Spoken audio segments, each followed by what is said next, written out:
Aula 06.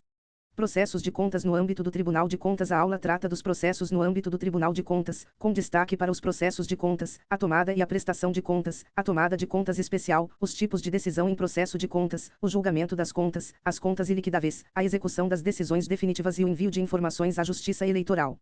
O enfoque para a banca FGV deve ser o seguinte. A FGV costuma explorar distinções conceituais muito próximas, trocar expressões legais parecidas e testar se o candidato percebe a consequência jurídica correta de cada tipo de decisão. Por isso, nesta aula, os pontos mais importantes são a diferença entre decisão preliminar, decisão definitiva e decisão terminativa, a diferença entre contas regulares com ressalva e contas irregulares. As hipóteses de tomada de contas especial, a diferença entre impropriedade formal e irregularidade grave, a responsabilidade solidária, a execução das decisões do Tribunal de Contas, e a ideia de que as contas do governador e dos prefeitos são apreciadas para a emissão de parecer prévio, enquanto as demais contas são julgadas pelo Tribunal. Processo no âmbito do Tribunal de Contas. Para compreender o processo de controle externo, é necessário começar pela noção geral de processo. A palavra processo pode ser entendida em dois sentidos complementares. Em primeiro lugar, processo é um procedimento, isto é, uma sequência organizada de atos sucessivos, como autuação, despacho, notificação, citação, instrução, parecer, voto, julgamento e publicação da decisão. Em segundo lugar, processo é uma relação jurídica complexa, formada por sujeitos, direitos, deveres, competências, ônus, capacidades e garantias, como contraditório e ampla defesa. Esses dois sentidos não se excluem. O processo é, ao mesmo tempo, uma marcha de atos e uma relação jurídica. Essa compreensão é importante porque o Tribunal de Contas não atua de forma informal. Quando exerce suas competências constitucionais e legais, ele o faz por meio de processos sujeitos a rito próprio, com participação de servidores técnicos, relator, Ministério Público junto ao Tribunal de Contas, responsáveis, interessados e colegiado julgador ou apreciador. O processo é um gênero amplo. Dentro dele existem várias espécies, como processo legislativo, processo civil, processo penal e processo administrativo. O processo administrativo, por sua vez, também pode ser visto como gênero, pois comporta várias espécies, como processo licitatório, processo disciplinar, processo tributário e processo de controle externo. A aula adota a posição de que o processo de controle externo é uma espécie de processo administrativo, mas com regime jurídico próprio. Há doutrinadores, como o ex-ministro do Supremo Tribunal Federal Carlos Aires Brito, que entendem que os processos perante os tribunais de contas possuem natureza própria, distinta dos processos parlamentares, judiciais e administrativos. Para fins de prova, o mais importante é compreender que, mesmo quando se reconhece a natureza administrativa das Cortes de Contas, o processo de controle externo não segue simplesmente o processo administrativo comum. Ele possui rito especial, fundamentado na Constituição, na lei orgânica do Tribunal e no regimento interno. Duas características devem ser memorizadas. A primeira característica é o processamento no âmbito do Tribunal de Contas. Isso significa que a tramitação ocorre perante uma Corte de Contas, com participação do corpo técnico, do relator, do Ministério Público Especial e do colegiado. O corpo técnico realiza fiscalizações e instruções. O relator conduz o processo e apresenta voto. O Ministério Público junto ao Tribunal de Contas emite parecer e atua nas sessões. O colegiado aprecia ou julga, conforme a natureza do processo. A segunda característica é o regime jurídico próprio. Não existe um Código Nacional de Processo de Controle Externo, semelhante ao Código de Processo Civil ou ao Código de Processo Penal. Cada Tribunal de Contas possui suas próprias normas processuais, previstas principalmente na lei orgânica e no regimento interno. Por isso, a prova pode cobrar regras específicas do Tribunal de Contas do Estado de Santa Catarina. A aplicação de outras normas processuais ocorre apenas de forma subsidiária. Aplicação subsidiária significa que primeiro se aplica a norma própria do Tribunal de Contas. Somente se houver omissão na lei orgânica ou no regimento interno é que se busca apoio em outras normas, como o Código de Processo Civil ou a Lei de Processo Administrativo do ente federativo correspondente. Se a lei orgânica do tribunal disciplina a matéria, essa regra prevalece sobre a Lei Geral de Processo Administrativo. Esse é um ponto com grande potencial de cobrança pela FGV. A banca pode afirmar que a Lei de Processo Administrativo se aplica diretamente aos processos de controle externo, ou que o Código de Processo Civil substitui o regimento interno quando tratar do mesmo tema. A resposta correta é negar essa ideia. A aplicação é subsidiária, analógica ou complementar, apenas quando houver lacuna nas normas próprias da Corte de Contas. O regimento interno reforça essa lógica ao prever que os casos omissos serão resolvidos mediante a aplicação subsidiária da legislação processual ou, quando for o caso, por deliberação do Tribunal Pleno. Em linguagem de prova, a regra é a seguinte. Primeiro, olha se a lei orgânica ou o regimento interno do Tribunal de Contas tratam do assunto. Segundo, se houver omissão, admite-se a aplicação subsidiária de outras normas processuais. Terceiro, se existir regra própria do tribunal, não se aplica a regra geral de forma concorrente para afastá-la.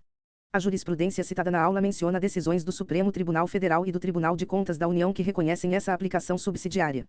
O Supremo Tribunal Federal, por exemplo, admitiu a incidência subsidiária da Lei Geral de Processo Administrativo Federal em procedimentos do Tribunal de Contas da União, especialmente como forma de assegurar ciência da tramitação, vista dos autos, apresentação de alegações e juntada de documentos antes da decisão.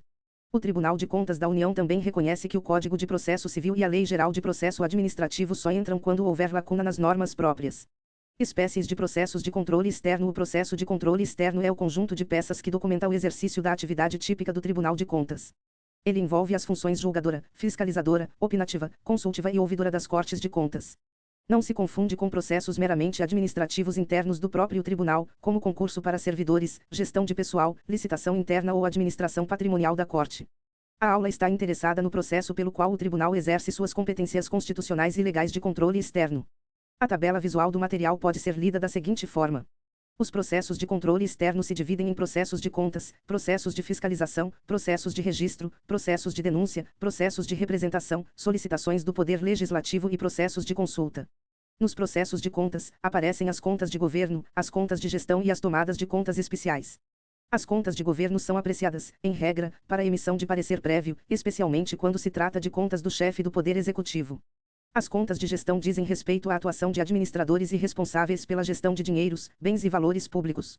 As tomadas de contas especiais são instrumentos voltados à apuração de fatos, identificação de responsáveis e quantificação de dano em situações de omissão, dano, desfalque, desvio ou irregularidade com prejuízo ao erário.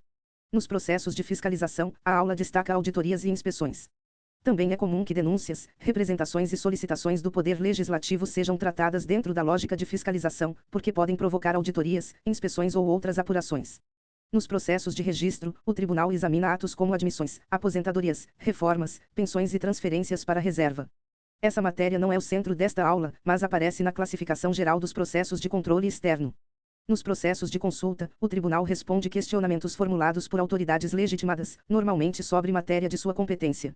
A aula apenas recorda essa espécie, pois o conteúdo de consulta já teria sido tratado anteriormente no curso. Para a FGV, a pegadinha mais provável é misturar as espécies. Por exemplo, dizer que auditoria é processo de contas, que tomada de contas especial é processo de fiscalização, ou que denúncia é sempre processo autônomo sem relação com fiscalização. A resposta deve observar a estrutura. Tomada de contas especial é processo de contas. Auditoria e inspeção são processos de fiscalização. Denúncia, representação e solicitação do Legislativo podem ser agrupadas ou tratadas dentro da lógica de fiscalização, conforme o regimento. Processos de contas e dever de prestar contas. A parte central da aula é o processo de contas. O dever de prestar contas decorre da utilização, arrecadação, guarda, gerenciamento ou administração de dinheiros, bens e valores públicos. Também alcança quem, em nome do Estado ou do município, assume obrigações de natureza pecuniária. Em linguagem simples, quem lida com recurso público ou assume obrigação financeira em nome do poder público deve contas. O regimento interno indica que estão sujeitos à jurisdição do Tribunal de Contas e ao dever de prestar contas várias categorias de pessoas. A primeira categoria é qualquer pessoa física ou jurídica, pública ou privada, que utilize, arrecade, guarde, gerencie ou administre dinheiros, bens e valores públicos, ou valores pelos quais o Estado ou o município respondam. A segunda categoria é formada por aqueles que derem causa à perda, extravio ou outra irregularidade que resulte prejuízo ao erário. A terceira categoria compreende dirigentes ou liquidantes de empresas encampadas, sob intervenção ou que venham a integrar o patrimônio do Estado, do município ou de entidade pública estadual ou municipal. A quarta categoria alcança todos aqueles que devam prestar contas ou cujos atos estejam sujeitos à fiscalização por expressa disposição legal. A quinta categoria envolve responsáveis pela aplicação de recursos repassados pelo Estado ou município por convênio, acordo, ajuste ou instrumento semelhante, bem como responsáveis pela aplicação de subvenções concedidas à entidade privada. A regra geral é que as contas dos administradores e responsáveis sejam submetidas anualmente a julgamento do tribunal, sob a forma de tomada ou prestação de contas. Contudo, nem sempre o tribunal julgará determinada conta. A própria legislação pode admitir dispensa pelo tribunal. Além disso, o Poder Judiciário, com fundamento no princípio da inafastabilidade da tutela jurisdicional, pode reconhecer que determinada pessoa não está obrigada a prestar contas por não gerir recurso público. Nesse caso, o Judiciário não está julgando contas. Ele está apenas decidindo se existe ou não o dever jurídico de prestá-las. Esse detalhe é importante para a prova. A dispensa do dever de prestar contas pode ser dada pelo tribunal quando a lei permitir. Já o Judiciário pode reconhecer que a pessoa nunca esteve sujeita ao dever de prestar contas, caso se constate que ela não gere recurso público. A FGV pode trocar essas ideias. Prestação de contas e tomada de contas. A aula chama a atenção para um ponto relevante. A Lei Orgânica e o Regimento Interno do Tribunal de Contas do Estado de Santa Catarina não apresentam uma distinção conceitual rígida entre prestação de contas e tomada de contas. Os dois termos aparecem muitas vezes em conjunto, como prestação ou tomada de contas. A distinção mais relevante para a prova é entre prestação ou tomada de contas comum e tomada de contas especial. Nos termos do regimento interno, a prestação ou tomada de contas é o procedimento pelo qual o responsável, dentro do prazo e por iniciativa própria, apresenta a documentação destinada a comprovar perante o tribunal a regularidade do uso, emprego ou movimentação dos bens, numerário ou valores que lhe foram entregues ou confiados. Também é o procedimento pelo qual o tribunal ou o órgão competente desempenha ações para obter documentação, nos casos em que a legislação específica não obrigue o responsável a prestar contas regularmente. Em uma leitura didática, pode-se dizer que a prestação de contas se aproxima da situação em que o responsável apresenta espontaneamente a documentação dentro do prazo. A tomada de contas se aproxima da situação em que o tribunal ou o órgão competente busca a documentação. Porém, para fins literais do regimento, essa distinção não foi expressamente feita como dois conceitos separados. A prova pode explorar justamente isso.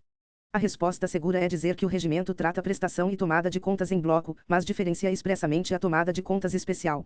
Nas prestações ou tomadas de contas, devem ser incluídos todos os recursos orçamentários e extraorçamentários, geridos direta ou indiretamente pelo órgão ou entidade.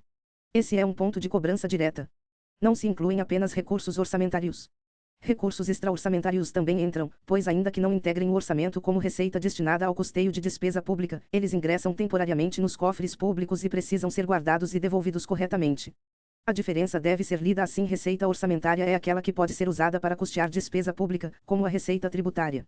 Receita extraorçamentária é mero movimento de caixa, não pertencente definitivamente ao ente público, como calção ou fiança recebida como garantia contratual. Mesmo assim, a receita extraorçamentária deve constar na prestação de contas, porque o Estado responde por sua guarda e restituição. A tabela do material sobre prestação de contas pode ser descrita em texto contínuo da seguinte forma: a obrigação de prestar contas alcança administradores públicos em geral, todos que gerenciem recursos públicos e quem dê causa a dano ao erário.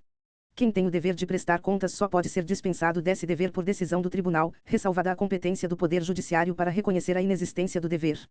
A prestação ou tomada de contas ocorre quando o responsável apresenta, no prazo e por iniciativa própria, a documentação que comprova a regularidade do uso dos recursos públicos, ou quando o tribunal ou órgão competente adota medidas para obter essa documentação em situações nas quais a legislação específica não impõe a prestação regular. Os recursos abrangidos são todos os recursos orçamentários e extraorçamentários, geridos direta ou indiretamente pelo órgão ou entidade. Documentos dos processos de prestação e tomada de contas. A prestação ou tomada de contas deve ser composta por documentos que permitam verificar a regularidade da gestão. O primeiro documento é o relatório de gestão, quando cabível. Ele é elaborado pelo responsável e tem a finalidade de demonstrar à sociedade os resultados alcançados, a geração de valor e a justificativa dos resultados em relação aos objetivos definidos. Em linguagem de prova, o relatório de gestão é o documento central produzido pelo administrador para consolidar informações de desempenho e conformidade da gestão. O segundo documento é o relatório e certificado de auditoria emitido pelo dirigente do órgão de controle interno. Esse documento deve trazer informações sobre irregularidades ou ilegalidades eventualmente identificadas e as medidas adotadas para corrigi-las. A presença do controle interno no processo de contas é uma marca importante, pois o Tribunal de Contas exerce controle externo, mas recebe informações e certificações produzidas pelo controle interno. O terceiro documento é o pronunciamento do dirigente máximo do órgão gestor ou de autoridade por ele delegada.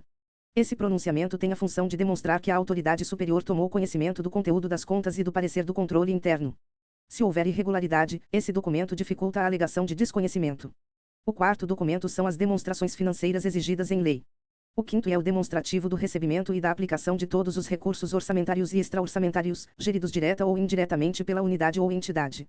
O sexto corresponde a outros demonstrativos especificados em instrução normativa, destinados a evidenciar a boa e regular aplicação dos recursos públicos e a observância das normas legais e regulamentares. A tabela visual da aula sobre a composição da prestação e tomada de contas deve ser lida assim. A prestação ou tomada de contas contém relatório de gestão, relatório e certificado de auditoria do controle interno, pronunciamento do dirigente máximo do órgão gestor, demonstrações financeiras exigidas em lei, demonstrativo do recebimento e aplicação de todos os recursos e outros demonstrativos definidos em instrução normativa. O tribunal pode adotar mecanismos de racionalização e simplificação do exame e do julgamento das contas. A instrução normativa definirá critérios de formalização dos processos, levando em conta a materialidade dos recursos públicos geridos, natureza do órgão ou entidade e importância socioeconômica de sua atuação. Em termos simples, o tribunal não precisa formalizar e julgar todos os processos de contas da mesma forma. Pode selecionar, priorizar e simplificar conforme o risco, o valor envolvido e o impacto social. Para a FGV, a expressão materialidade é importante. Materialidade significa relevância do volume de recursos ou do impacto financeiro envolvido. Natureza diz respeito ao tipo de órgão, entidade, atividade ou relação jurídica. Importância socioeconômica considera o impacto da atuação daquela unidade para a sociedade. Uma entidade com pouco recurso e atuação burocrática pode receber tratamento simplificado. Uma unidade com grande volume de recursos ou grande impacto social tende a exigir exame mais robusto. Tomada de contas especial. A tomada de contas especial é um dos temas mais importantes da aula. Ela aparece quando há uma situação mais grave do que a prestação regular de contas. Pode ocorrer quando o responsável não presta contas, quando não comprova a aplicação de recursos repassados, quando há desfalque ou desvio de dinheiros, bens ou valores públicos, ou quando há prática de ato ilegal, ilegítimo ou antieconômico que resulte dano ao erário. A tomada de contas especial é a ação desempenhada pelo órgão competente ou pelo tribunal para apurar fatos, identificar responsáveis e quantificar dano. Esses três objetivos devem ser memorizados exatamente. Apurar o que aconteceu. Identificar quem é responsável. Quantificar quanto foi o prejuízo. A banca pode tentar incluir outros objetivos, como sentenciar culpados, auditar contas públicas em geral ou recuperar diretamente valores desviados. Essas formulações são incorretas. A tomada de contas especial pode servir de base para a recuperação de valores, mas sua finalidade imediata é a apuração dos fatos, identificação dos responsáveis e quantificação do dano. A primeira hipótese de tomada de contas especial ocorre quando não forem prestadas as contas ou quando houver desfalque ou desvio de dinheiro, bens ou valores públicos. A segunda ocorre quando, em processo de fiscalização a cargo do tribunal, ficar caracterizada a prática de ato ilegal, ilegítimo ou antieconômico que resulte prejuízo ao erário. A terceira ocorre no caso de falecimento do responsável ou vacância do cargo, desde que as contas não tenham sido apresentadas no prazo legal. O regimento interno também destaca expressamente a não comprovação da aplicação dos recursos repassados pelo Estado ou município. Esse ponto merece atenção porque a FGV pode afirmar que a tomada de contas especial só cabe diante de omissão no dever de prestar contas. Essa afirmação é falsa. A omissão é apenas uma das hipóteses. Diante dessas situações, a autoridade administrativa competente deve adotar imediatamente providências para instaurar a tomada de contas especial, sob pena de responsabilidade solidária. A expressão correta é responsabilidade solidária, não responsabilidade subsidiária. Responsabilidade solidária significa que a autoridade omissa pode ser chamada a responder juntamente com os responsáveis diretos, quando deixa de adotar as medidas que deveria adotar. Imagine que uma organização da sociedade civil receba recursos de uma secretaria de educação para executar projeto social e não preste contas. A autoridade administrativa competente deve instaurar tomada de contas especial. Se adota as providências adequadas, em regra afasta sua responsabilização por omissão. Se nada faz, o tribunal pode determinar a instauração da tomada de contas especial e a autoridade omissa pode responder solidariamente. A competência inicial para instaurar a tomada de contas especial é da autoridade administrativa competente, isto é, o dirigente do órgão ou entidade em que ocorreu o fato a ser apurado. Se essa autoridade não agir, o tribunal determinará a instauração da tomada de contas especial, fixando prazo para cumprimento. Portanto, a tomada de contas especial pode ser instaurada por iniciativa da autoridade administrativa competente ou por determinação do tribunal, quando houver omissão da autoridade. A tomada de contas especial costuma ter duas fases. A fase interna tramita no órgão ou entidade jurisdicionado, com participação do controle interno. Ela vai da instauração até a remessa dos autos ao tribunal. É conduzida por comissão ou por servidor designado, sem envolvimento com os fatos apurados e sem interesse no resultado. A fase interna é predominantemente inquisitorial, voltada à apuração, sem litígio propriamente dito. A fase externa começa com a remessa do processo ao Tribunal de Contas e termina com o julgamento das contas. Nela há efetivo litígio, com contraditório e ampla defesa. Em termos simples, na fase interna o órgão e o controle interno apuram, na fase externa o tribunal analisa, assegura a defesa e julga. O envio ao tribunal depende do valor do dano. Se o dano for igual ou superior ao valor de alçada fixado anualmente pelo tribunal, a tomada de contas especial deve ser encaminhada imediatamente ao tribunal para julgamento. Se o dano for inferior ao valor de alçada, a tomada de contas especial será anexada ao processo de prestação de contas anual do administrador ou ordenador de despesa, para julgamento em conjunto. A razão do valor de alçada é a racionalidade administrativa. Pode haver casos em que o custo de tramitar uma tomada de contas especial no tribunal seja superior ao próprio dano. Isso não significa perdão ou desinteresse pelo prejuízo. Significa que, abaixo do valor de alçada, o processo será tratado de forma agregada, anexado à prestação de contas anual para julgamento conjunto. Há ainda a tomada de contas especial por conversão de processo de fiscalização. No exercício de fiscalização, se for configurada a ocorrência de desfalque, desvio de bens ou outra irregularidade que resulte dano ao patrimônio público, e desde que o dano seja igual ou superior ao valor de alçada, o tribunal ordenará desde logo a conversão do processo em tomada de contas especial e a citação dos envolvidos. Esse detalhe é essencial. Um processo de fiscalização, por si só, não é um instrumento adequado para imputar débito. Ele pode determinar correção de atos, ajustes e providências, mas, havendo dano a ser ressarcido, o processo de fiscalização deve ser convertido em processo de contas, especificamente tomada de contas especial. A partir dessa conversão, o tribunal pode citar os responsáveis para defesa ou recolhimento. A tomada de contas especial oriunda de conversão de processo de fiscalização não terá a mesma fase interna típica, pois os atos de apuração já ocorreram na fiscalização. Tudo se processa no âmbito do tribunal. Documentos da tomada de contas especial. A tomada de contas especial deve conter documentos específicos. O primeiro é o relatório do tomador de contas ou da comissão. Esse relatório deve indicar de forma circunstanciada o motivo da instauração, os fatos apurados, as normas legais e regulamentares desrespeitadas, os responsáveis e as providências necessárias para resguardar o erário. O segundo é o relatório e certificado de auditoria do controle interno, com manifestação sobre a adequada apuração dos fatos, a indicação das normas ou regulamentos infringidos, a correta identificação do responsável, a precisa quantificação do dano e as parcelas eventualmente recolhidas. O terceiro é o pronunciamento do dirigente máximo do órgão gestor dos recursos, ou autoridade delegada, declarando as irregularidades ou ilegalidades constatadas e as medidas adotadas para corrigi-las ou ressarcir o erário. O quarto grupo é formado por outras peças que permitam aferir se há ou não responsabilidade pelo prejuízo verificado. Quando houver sindicância ou inquérito, o relatório correspondente também deve acompanhar o processo. Além disso, a tomada de contas especial deve conter demonstrações financeiras exigidas em lei, demonstrativo do recebimento e aplicação dos recursos orçamentários e extra-orçamentários geridos direta ou indiretamente pela unidade ou entidade, e outros demonstrativos especificados em instrução normativa. A tabela do material sobre tomada de contas especial deve ser narrada assim. A tomada de contas especial é ação voltada a situações de não prestação de contas, desfalque, desvio, prática de ato com prejuízo ao erário, falecimento do responsável ou vacância do cargo sem apresentação das contas no prazo legal. Seus objetivos são apurar fatos, identificar responsáveis e quantificar dano. As situações que a desencadeiam são omissão no dever de prestar contas, não comprovação da aplicação dos recursos repassados, prática de ato ilegal com dano ao erário e desfalque ou desvio de dinheiros, bens ou valores públicos. A competência é da autoridade administrativa, sob pena de responsabilidade solidária, e também pode decorrer de determinação do tribunal. Quanto ao encaminhamento, dano igual ou superior ao valor de alçada segue ao tribunal para julgamento. Dano inferior ao valor de alçada é anexado à prestação de contas anual para julgamento conjunto. Quanto à composição, a tomada de contas especial reúne relatório do tomador de contas ou comissão, relatório e certificado de auditoria do controle interno, pronunciamento do dirigente máximo, relatório de sindicância ou inquérito se houver, demonstrações financeiras, demonstrativo dos recursos, outros demonstrativos normativos e demais peças necessárias. Decisões em processos de prestação ou tomada de contas. A decisão em processo de prestação ou tomada de contas pode ser preliminar, definitiva ou terminativa. Essa é uma das distinções mais prováveis em prova da FGV. A banca pode trocar os nomes e as consequências. Decisão preliminar é aquela pela qual o relator ou o tribunal, antes de se pronunciar sobre o mérito das contas, resolve sobrestar o julgamento, ordenar citação dos responsáveis ou determinar diligências necessárias ao saneamento do processo. Na decisão preliminar ainda não há julgamento de mérito.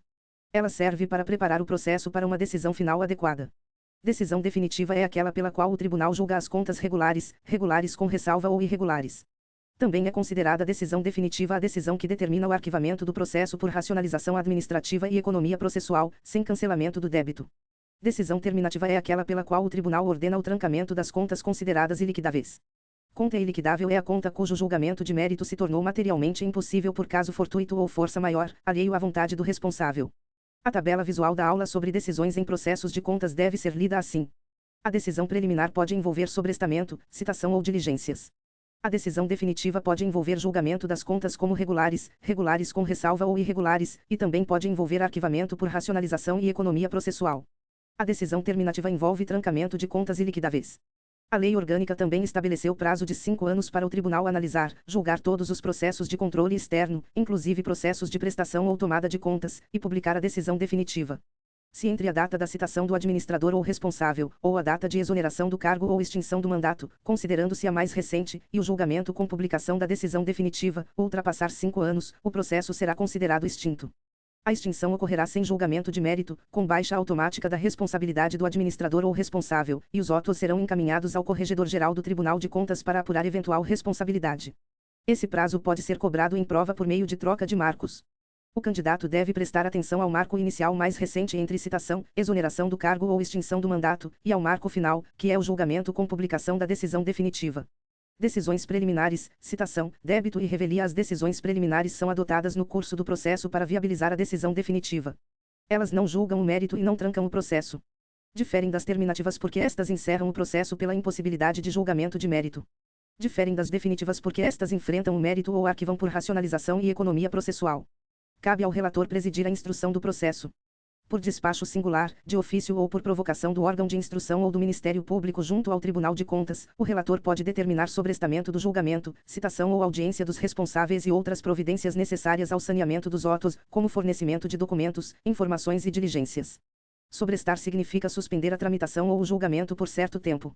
O processo fica parado aguardando fato relevante, como decisão do Supremo Tribunal Federal sobre tema semelhante ou conclusão de fiscalização que pode influenciar o julgamento das contas. A citação é o instrumento de chamamento do responsável ao processo para exercício do contraditório e da ampla defesa. Ela permite que o responsável apresente defesa por escrito quanto a atos irregulares passíveis de imputação de débito ou aplicação de multa. Quando for verificada a irregularidade nas contas, o relator ou o tribunal definirá a responsabilidade individual ou solidária pelo ato de gestão questionado. Se houver débito ou irregularidade passível de multa, ordenará a citação do responsável para apresentar defesa ou recolher a quantia devida, além de adotar outras medidas cabíveis. Débito é o valor apurado decorrente de dano ao erário proveniente de ato de gestão ilegítimo ou antieconômico injustificado, desfalque, desvio ou renúncia ilegal de receita. Se o responsável recolher tempestivamente a quantia atualizada e essa for a única irregularidade das contas, o processo estará saneado. Se houver outras irregularidades, o recolhimento do débito não saneia tudo e o processo seguirá para julgamento. Se o responsável não atender à citação, será considerado revel, mas a revelia no processo de controle externo não equivale à confissão. Esse ponto é muito importante. No processo civil, a revelia pode gerar presunção de veracidade de determinados fatos. No processo de controle externo, não se aplica a lógica de que quem cala consente. O tribunal deve analisar o conjunto probatório antes de imputar responsabilidade. O efeito básico da revelia é permitir o prosseguimento do processo. O responsável revel ainda poderá se manifestar nos momentos processuais futuros, de acordo com a fase em que o processo estiver, e poderá recorrer da decisão final. As decisões preliminares, definitivas e terminativas proferidas pela Câmara ou pelo plenário serão publicadas no Diário Oficial Eletrônico do Tribunal de Contas. Decisões definitivas e julgamento das contas. Ao julgar contas, o tribunal define a responsabilidade civil dos gestores e decide se as contas são regulares, regulares com ressalva ou irregulares. Antes dessas três classificações, a aula trata de outra hipótese de decisão definitiva, que é o arquivamento por racionalização administrativa e economia processual. Com o objetivo de evitar que o custo da cobrança seja superior ao valor a ressarcir, o tribunal pode determinar o arquivamento do processo sem cancelar o débito. O devedor continua obrigado a pagar para obter quitação. Esse arquivamento ocorre quando a soma do débito e das multas aplicadas for igual ou inferior ao valor usado pela Fazenda Pública Estadual para dispensar ajuizamento de dívida ativa. Mesmo arquivado, o valor será inscrito em cadastro de devedores mantido pelo tribunal, com ciência ao devedor. O processo arquivado por racionalização pode ser desarquivado em algumas hipóteses. A primeira ocorre quando o somatório dos débitos do devedor ultrapassa a quantia que dispensa ajuizamento da dívida ativa. A segunda ocorre quando o responsável comprova o recolhimento do débito e recebe quitação. A terceira decorre do cancelamento do débito em razão de decisão favorável em recurso. Contas regulares são aquelas que expressam de forma clara e objetiva a exatidão dos demonstrativos contábeis, a legalidade, a legitimidade e a economicidade dos atos de gestão do responsável. Em termos simples, é a conta sem vício relevante. Quando julga as contas regulares, o tribunal dá quitação plena ao responsável. Contas regulares com ressalva são aquelas em que há impropriedade ou outra falta de natureza formal de que não resulte dano ao erário. O tribunal também dá quitação ao responsável, mas recomenda a adoção de medidas necessárias para corrigir as faltas e prevenir ocorrências semelhantes. A distinção entre impropriedade e irregularidade é essencial. Impropriedade é falha formal, sem dano ao erário, podendo indicar deficiência de controle interno, inobservância menor ou falha que não compromete gravemente a gestão. Irregularidade é mais grave e envolve ato de gestão ilegal, ilegítimo ou antieconômico, infração à norma contábil, financeira, orçamentária, operacional ou patrimonial, dano ao erário, desfalque, ou desvio de recursos.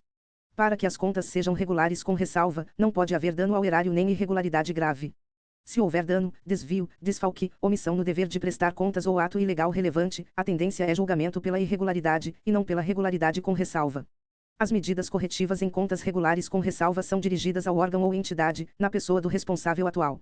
Isso ocorre porque o gestor que praticou os atos pode já não ocupar o cargo. A correção deve ser feita pela administração que sucede o gestor anterior. A FGV pode afirmar que, se o gestor faleceu ou saiu do cargo, é inviável corrigir a impropriedade. Essa afirmação é incorreta, pois o sucessor pode adotar as medidas. Contas irregulares são julgadas assim quando comprovada a omissão no dever de prestar contas, prática de ato de gestão ilegal, ilegítimo ou antieconômico, ou infração à norma de natureza contábil, financeira, orçamentária, operacional ou patrimonial, dano ao erário decorrente de ato de gestão ilegítimo ou antieconômico injustificado, ou desfalque ou desvio de dinheiros, bens ou valores públicos. O tribunal também poderá julgar irregulares as contas em caso de reincidência no descumprimento de determinação de que o responsável tenha tido ciência, desde que a determinação tenha sido feita em processo de tomada ou prestação de contas. A palavra poderá indica margem de apreciação. Além disso, esse fundamento não se aplica a descumprimento de determinação em processo de fiscalização para tornar irregular um processo de contas. Nos casos de dano ao erário decorrente de ato de gestão ilegítimo ou antieconômico e de desfalque ou desvio de dinheiros, bens ou valores públicos, há consequências específicas. A primeira é a fixação de responsabilidade solidária do agente público que praticou o ato irregular e do terceiro que, como contratante ou parte interessada, tenha concorrido para o dano. A segunda é a remessa imediata de cópia da documentação pertinente ao Ministério Público Estadual para ajuizamento das ações civis e penais cabíveis. Quando as contas são julgadas irregulares, será aplicada multa aos responsáveis. Havendo débito, além da multa, o tribunal condenará o responsável ao pagamento da dívida atualizada monetariamente e acrescida de juros de mora. A decisão constitui título executivo para cobrança judicial. A destinação dos valores recuperados depende da origem dos recursos. Se os recursos foram repassados pela administração direta dos poderes executivo, legislativo e judiciário, pelo Ministério Público, pelo Tribunal de Contas, suas autarquias, fundos e fundações, o recolhimento será ao Tesouro do Estado. Se os recursos foram repassados por empresas públicas ou sociedades de economia mista, o recolhimento será à tesouraria da unidade repassadora. Se forem recursos municipais repassados pela administração direta dos poderes executivo e legislativo municipal, suas autarquias, fundos e fundações, o recolhimento será à tesouraria do município. A tabela de decisões definitivas deve ser lida assim. A decisão definitiva é a decisão de mérito sobre contas, julgando-as regulares, regulares com ressalva ou irregulares, ou determinando arquivamento por racionalização administrativa e economia processual. Contas regulares revelam exatidão contábil, legalidade, legitimidade e economicidade, gerando quitação. Contas regulares com ressalva revelam impropriedade ou falta formal sem dano ao erário, gerando quitação com recomendação de medidas corretivas. Contas irregulares decorrem de omissão no dever de prestar contas, ato de gestão ilegal, ilegítimo ou antieconômico, infração de natureza contábil, financeira, orçamentária, operacional ou patrimonial, dano ao erário, desfalque ou desvio. Em caso de dano ou desfalque e desvio, pode haver responsabilidade solidária do agente público e de terceiro concorrente. Decisões terminativas e contas iliquidáveis. A decisão terminativa é aquela pela qual o tribunal ordena o trancamento das contas consideradas iliquidáveis. Contas iliquidáveis são contas cujo julgamento de mérito se tornou materialmente impossível por caso fortuito ou força maior, comprovadamente alheio à vontade do responsável. Exemplo didático seria a destruição de documentos físicos por incêndio causado por raio, quando não houver meios de recuperar as informações necessárias ao julgamento. O ponto central não é a simples dificuldade de análise, mas a impossibilidade material de julgar o mérito, causada por evento alheio à vontade do responsável. Quando as contas forem consideradas iliquidáveis, o tribunal determinará o trancamento das contas e o arquivamento do processo. Esse arquivamento, porém, não é necessariamente definitivo desde o primeiro momento. Dentro do prazo de 5 anos contados da publicação da decisão terminativa no Diário Oficial, o tribunal poderá, se surgirem novos elementos suficientes, autorizar o desarquivamento do processo e determinar que se ultime a respectiva prestação ou tomada de contas. Se transcorrerem 5 anos sem nova decisão, as contas serão consideradas encerradas, com baixa na responsabilidade do administrador. Essa é uma pegadinha clássica. Decisão terminativa não é decisão que julga as contas regulares, regulares com ressalva ou irregulares. Ela tranca contas iliquidáveis. Também não se pode dizer que o desarquivamento é proibido. Ele é possível dentro do prazo de 5 anos, se houver novos elementos suficientes. A tabela de decisões terminativas deve ser lida assim. O trancamento ocorre quando o julgamento de mérito se torna materialmente impossível por caso fortuito ou força maior comprovadamente alheio à vontade do responsável. Durante 5 anos, o tribunal pode autorizar o desarquivamento se aparecerem novos elementos que permitam o julgamento. Depois de 5 anos, sem nova decisão, as contas se encerram com baixa da responsabilidade. Execução das decisões definitivas. A decisão definitiva será formalizada por acórdão. A publicação do acórdão no Diário Oficial Eletrônico do Tribunal de Contas produz consequências diferentes conforme o tipo de julgamento. No caso de contas regulares, a publicação constitui certificado de quitação plena do responsável para com o erário. No caso de contas regulares com ressalva, constitui certificado de quitação com recomendação. No caso de contas irregulares, a publicação constitui obrigação de o responsável comprovar perante o tribunal, no prazo de 30 dias, que recolheu aos cofres públicos a quantia correspondente ao débito imputado ou à multa aplicada. Também constitui título executivo bastante para a cobrança judicial da dívida, se não houver recolhimento no prazo. Além disso, serve de fundamento para que a autoridade competente adote medidas cautelares, como indisponibilidade de bens e arresto de bens, quando cabíveis para garantir o ressarcimento. Quando há débito ou multa, a decisão torna a dívida líquida e certa. Líquida porque o valor é definido ou definível conforme critérios da decisão. Certa porque a responsabilidade está estabelecida. A decisão do Tribunal de Contas é título executivo extrajudicial, pois é emitida por órgão que não integra o Poder Judiciário. A execução da decisão não cabe ao próprio Tribunal de Contas. Também não cabe ao Ministério Público junto ao Tribunal de Contas executar diretamente a dívida. A cobrança judicial compete à Procuradoria competente. Se os recursos forem estaduais, a competência será da Procuradoria-Geral do Estado de Santa Catarina. Se os recursos forem municipais, a competência será das procuradorias municipais respectivas. O Ministério Público junto ao Tribunal de Contas pode encaminhar documentos e adotar providências de remessa, mas não ajuizar a execução como titular da cobrança.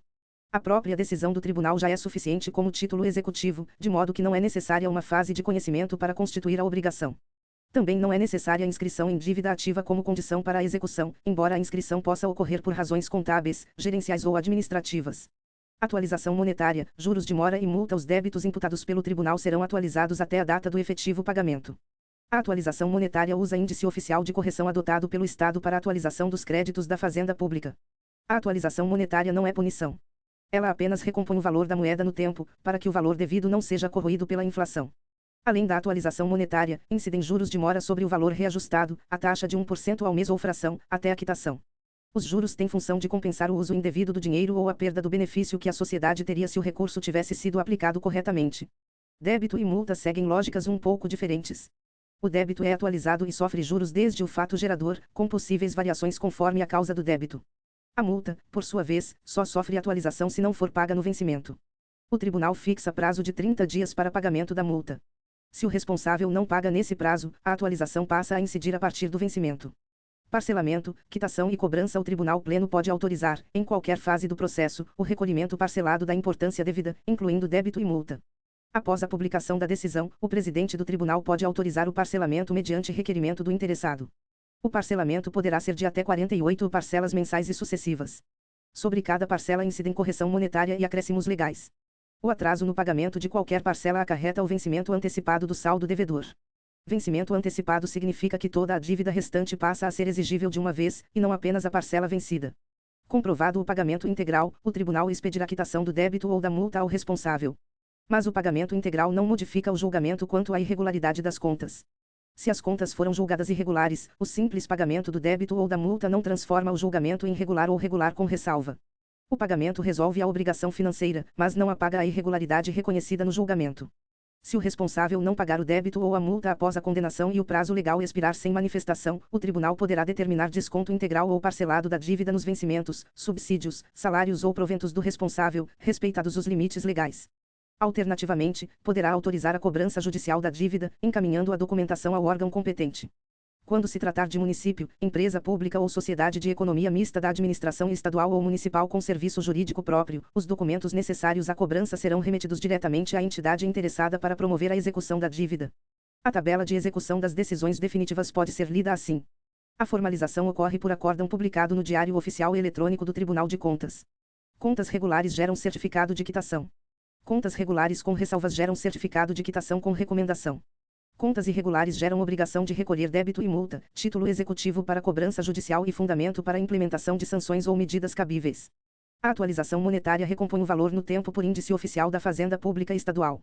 Os juros de mora remuneram o dinheiro e são de 1% ao mês. O débito é atualizado e sofre juros desde o fato gerador. A multa sofre atualização apenas a partir do vencimento, se não for paga no prazo. O parcelamento pode ocorrer em até 48 parcelas mensais e sucessivas, e o atraso gera vencimento antecipado do saldo devedor. Remessa de informações à Justiça Eleitoral. A aula relaciona o julgamento das contas com a Lei da Ficha Limpa e a Lei das Inelegibilidades. A ideia central é que pessoas que tiveram contas rejeitadas por irregularidade insanável que configure ato doloso de improbidade administrativa, por decisão irrecorrível do órgão competente, podem ficar inelegíveis por 8 anos, nos termos da legislação eleitoral. O Tribunal de Contas, porém, não declara a inelegibilidade. Essa competência é da Justiça Eleitoral. O papel do tribunal é julgar as contas ou emitir parecer prévio, conforme o caso, e enviar as informações aos órgãos competentes da Justiça Eleitoral. O Tribunal de Contas deve enviar ao Ministério Público Eleitoral, antes do fim do prazo para registro de candidaturas, o nome dos responsáveis que tiveram suas contas relativas ao exercício de cargos ou funções públicas rejeitadas por irregularidade insanável e por decisão irrecorrível nos 5 anos anteriores à realização do pleito.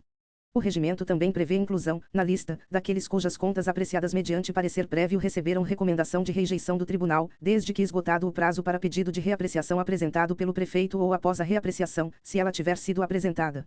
O pedido de reapreciação funciona como instrumento próprio contra parecer prévio emitido pelo tribunal sobre contas do prefeito. Para a prova, é essencial separar 3 ideias. O tribunal julga contas de administradores e responsáveis, mas em contas de governo do chefe do executivo emite parecer prévio. O tribunal envia informações à Justiça Eleitoral. A inelegibilidade é declarada pela Justiça Eleitoral, não pelo Tribunal de Contas. Contas do governador e dos prefeitos. A aula menciona que as contas prestadas pelo governador e pelos prefeitos possuem tratamento específico, pois são apreciadas para a emissão de parecer prévio, e não julgadas pelo tribunal nos mesmos moldes das contas de gestão. Essa diferença é muito importante. A regra didática é a seguinte: contas de governo do chefe do Poder Executivo são apreciadas pelo Tribunal de Contas mediante parecer prévio. O julgamento político das contas de governo cabe ao Poder Legislativo competente, como a Assembleia Legislativa no caso do governador e a Câmara Municipal no caso do prefeito. As demais contas, especialmente contas de gestão de administradores e responsáveis por recursos públicos, são julgadas pelo Tribunal de Contas. A FGV costuma gostar da diferença entre apreciar e julgar. Apreciar, nesse contexto, significa emitir parecer prévio. Julgar significa proferir decisão de mérito sobre as contas, classificando-as como regulares, regulares com ressalva ou irregulares. Portanto, se a banca afirmar que o Tribunal de Contas julga as contas anuais do governador como regulares ou irregulares no mesmo processo de contas de gestão, a afirmação deve ser vista com cautela. O tribunal aprecia as contas anuais do chefe do executivo para emitir parecer prévio. A aula também menciona prazos em questões. Uma questão adaptada destaca que o tribunal deve emitir parecer prévio sobre as contas anuais prestadas pelo governador no prazo de 90 dias contado do recebimento. Outra questão menciona prazo de 5 dias para manifestação do Ministério Público junto ao Tribunal de Contas após a conclusão da instrução das contas do governador pelo relator. Esses detalhes são de literalidade e podem aparecer em prova específica do regimento ou da lei orgânica. Pontos que a FGV tende a cobrar com troca de palavras. A primeira troca provável é entre aplicação subsidiária e aplicação direta. O correto é que normas como Código de Processo Civil e Lei Geral de Processo Administrativo se aplicam subsidiariamente, quando houver omissão das normas próprias do tribunal. A segunda troca provável é entre tomada de contas comum e tomada de contas especial. A tomada de contas especial não é simples prestação regular de documentos. Ela é instaurada para apurar fatos, identificar responsáveis e quantificar dano em hipóteses de omissão, não comprovação da aplicação de recursos, desfalque, desvio ou ato ilegal, ilegítimo ou antieconômico com dano ao erário. A terceira troca provável é entre responsabilidade solidária e responsabilidade subsidiária. A autoridade administrativa que não adota providências para instaurar tomada de contas especial pode responder solidariamente, não apenas subsidiariamente. A quarta troca provável é entre decisão preliminar, definitiva e terminativa. Preliminar prepara o processo, determinando sobrestamento, citação ou diligências. Definitiva julga as contas ou arquiva por racionalização. Terminativa tranca contas iliquidáveis. A quinta troca provável é entre contas regulares com ressalva e contas irregulares. Contas regulares com ressalva envolvem falha formal sem dano ao erário. Contas irregulares envolvem omissão, ato ilegal relevante, dano, desfalque ou desvio. A sexta troca provável é sobre revelia. Revelia não impede o prosseguimento do processo, mas não gera confissão automática nem presunção de veracidade das imputações. A sétima troca provável é sobre pagamento de débito ou multa. O pagamento integral permite quitação financeira, mas não altera automaticamente o julgamento de contas irregulares. A oitava troca provável é sobre execução. O acórdão do tribunal é título executivo extrajudicial, mas a execução judicial não cabe ao tribunal nem ao Ministério Público junto ao Tribunal de Contas. Cabe à Procuradoria competente. A nona troca provável é sobre contas iliquidáveis. Elas não são julgadas regulares. Elas têm o julgamento de mérito impossibilitado por caso fortuito ou força maior alheio à vontade do responsável, resultando em decisão terminativa de trancamento. O desarquivamento é possível dentro de 5 anos se surgirem novos elementos. A 10ª troca provável é sobre justiça eleitoral. O Tribunal de Contas não declara inelegibilidade. Ele remete informações sobre contas rejeitadas, e a Justiça Eleitoral decide os efeitos eleitorais. Revisão final em forma de aula falada. Quando se fala em processo de controle externo, deve-se imaginar o Tribunal de Contas exercendo suas competências por meio de um procedimento formal e de uma relação jurídica com sujeitos, garantias e responsabilidades. Esse processo pode ser visto como uma espécie de processo administrativo, mas com regime próprio, previsto na lei orgânica e no regimento interno. O Código de Processo Civil e as leis de processo administrativo entram apenas de forma subsidiária, quando houver omissão. Os processos de controle externo abrangem processos de contas, fiscalização, registro, denúncia, representação, solicitação do Poder Legislativo e consulta. Nesta aula, o centro são os processos de contas. Dentro deles, aparecem contas de governo, contas de gestão e tomadas de contas especiais. As contas de governo do chefe do executivo são apreciadas para parecer prévio, as demais contas de administradores e responsáveis são julgadas pelo tribunal. O dever de prestar contas é amplo. Alcança qualquer pessoa, pública ou privada, física ou jurídica, que utilize, arrecade, guarde, gerencie ou administre bens e valores públicos, ou que cause dano ao erário, ou que aplique recursos repassados pelo Estado ou município. A prestação ou tomada de contas deve abranger recursos orçamentários e extra-orçamentários. A prestação ou tomada de contas é acompanhada por relatório de gestão, relatório e certificado do controle interno, pronunciamento do dirigente máximo, demonstrações financeiras, demonstrativo de recebimento e aplicação de recursos e outros demonstrativos definidos por instrução normativa. O tribunal pode simplificar e racionalizar a formalização e o julgamento, considerando materialidade, natureza e importância socioeconômica. A tomada de contas especial surge em situações graves. Ela serve para apurar fatos, identificar responsáveis e quantificar dano. Cabe quando há omissão no dever de prestar contas, não comprovação da aplicação dos recursos repassados, desfalque, desvio ou ato ilegal, ilegítimo ou antieconômico que gere dano ao erário. A autoridade administrativa competente deve instaurá-la imediatamente, sob pena de responsabilidade solidária. Se ela se omitir, o tribunal pode determinar a instauração. A tomada de contas especial possui fase interna no órgão e fase externa no tribunal, salvo quando decorre de conversão de processo de fiscalização. O envio da tomada de contas especial ao tribunal depende do valor de alçada.